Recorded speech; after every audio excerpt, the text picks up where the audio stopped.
حبيبي حبيبي حبيبي حبيبي. Bohong itu sesuatu yang sangat rumit kalau terjadi pada siapapun.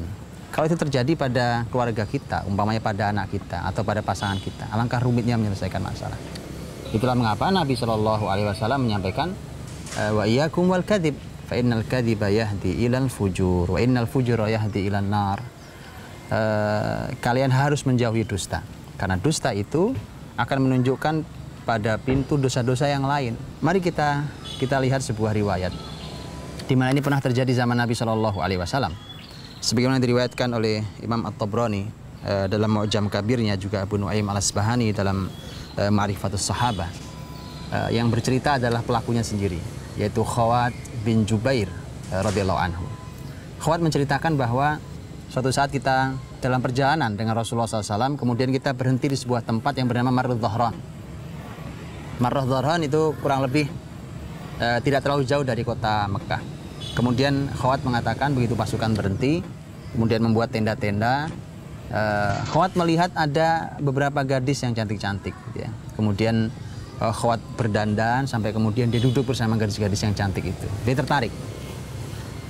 Begitu terkejutnya, begitu melihat Rasulullah SAW datang, maka kemudian Rasulullah SAW Rasul mengatakan bahwa apa yang sedang kau lakukan wahai Khawat?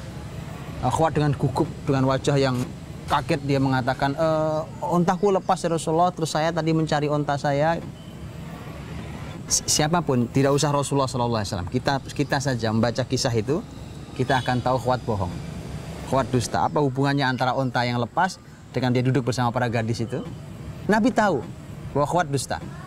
Dari Marrud Dhahran sampai ke Madinah, pulang ke kota Madinah, perjalanan cukup jauh, itu masih ratusan kilometer. Setiap Nabi berpapasan wajah dengan Khawat, Nabi bertanya, gimana kabar untamu? Ya, kemudian begitu berpisah, ketemu lagi Nabi, gimana kabar untamu yang lepas? Tentu semakin ditanya semakin gugup, dan Nabi tahu pasti Nabi tahu. Sehingga suatu saat ketika Khawat melihat masjid kosong, kemudian dia masuk ke masjid, sholat 2 rakaat. Saat dia sholat 2 rakaat, Nabi SAW keluar dari rumahnya, kemudian Nabi masuk ke masjid. Sehingga kemudian Khawat memperlama sholatnya. Dia sholat berdiri lama, rukuk lama, sujud lama. Nabi tahu bahwa Khawat tidak mau bertemu Nabi SAW. Maka Nabi mengatakan, Nabi duduk sampingnya dengan mengatakan, panjangkan terus sholatmu, panjangkan terus sholatmu. Saat itulah kemudian Khawat sudah tidak bisa lari.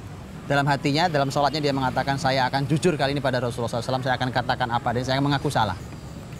Maka kemudian selesai sholat, Khawat mengatakan, demi yang mengutusmu dengan benar ya Rasulullah, unta itu tidak pernah lepas sejak aku masuk Islam. Maka kemudian Rasulullah SAW mengatakan, rahimakallah, rahimakallah, rahimakallah. Semoga Allah merahmatimu, semoga Allah merahmatimu, semoga Allah merahmatimu. Tapi mari kita ambil, agar dia menjadi tips bagi kita langsung dari Nabi, bagaimana mengatasi dusta, mengatasi bohong. Yang pertama adalah, pilihlah orang yang mempunyai wibawa di hadapan pelaku bohong. Karena kalau yang mau menyelesaikan masalah adalah orang yang juga biasa berbohong, mustahil dia mau menyelesaikan bohong dalam dirinya. Maka Rasul di hadapan Khawat bin Jubair adalah orang yang sangat berwibawa. Maka pilihlah yang akan menyelesaikan kasus dusta ini adalah orang yang dihormati, orang yang berwibawa, orang yang dikagumi. Yang kedua, jangan menjatuhkan harga dirinya, apalagi di hadapan banyak orang. Nabi tidak mencecar dia dengan pertanyaan atau menjatuhkan di hadapan para wanita. Di mana Khawat sedang ingin mengambil perhatian dari para wanita itu. Juga tidak di hadapan sahabat yang lain. Yang ketiga adalah jadikan jawaban bohong itu sebagai pintu teguran berulang kali. Apa artinya? Khawat mengatakan, untaku lepas ya Rasulullah. Padahal unta tidak lepas, tapi diambil itu. Dan sebagai seorang yang baik gitu ya, tentu akan ikut prihatin, untamu gimana kabarnya gitu ya. Padahal dia dusta, bukan itu kisahnya. Gitu ya. Sambil kita menunjukkan wajah bahwa kamu bohong. Gitu ya. Mungkin dia menjawabnya, oh saya tadi dari rumah teman gitu. Oh ya, temannya gimana kabarnya? Semakin ditanya dia akan berbohong terus. Pasti Khawat pun berbohong terus. Gitu ya. Resikonya dia menumpuk dosa, iya. Tetapi ini jangan diberhentikan sampai dia merasa sangat tidak nyaman. Jadi jadikan jawaban bohong itu sebagai pintu untuk terus berulang kali menegur dengan secara tidak langsung. Yang keempat, sabarlah. Mungkin tidak tuntas satu hari. Karena dusta bukan penyakit yang sederhana, bohong bukan penyakit sederhana. Nabi SAW dari Marud Dhahran sampai ke Madinah, sampai beberapa hari di Madinah, itu perlu beberapa hari. Bayangkan perjalanan ratusan kilometer itu tidak mungkin ditempuh dalam satu hari. Tapi Nabi sabar. Yang sabar. 5, tunggu waktu yang tepat untuk menuntaskan. Kalau Khawat sudah merasa kesalahannya besar kepada Nabi, kemudian dalam keadaan saat itu di masjid, sedang sholat, itu tempat, waktu yang pas untuk menyelesaikan. Jangan dalam keadaan dia sedang marah, dalam keadaan dia sedang lelah umpamanya. Cari waktu yang sangat tepat. 6, tunjukkan jaminan kenyamanan kalau dia mau mengaku. Nabi SAW tidak ada mengancam. Ya, tidak ada kalimat, kalau tidak mengaku kamu saya begini kan, tidak mau mengaku dia. Atau awas kalau sampai kamu ketahuan, gitu ya, nanti akan saya begini-begini.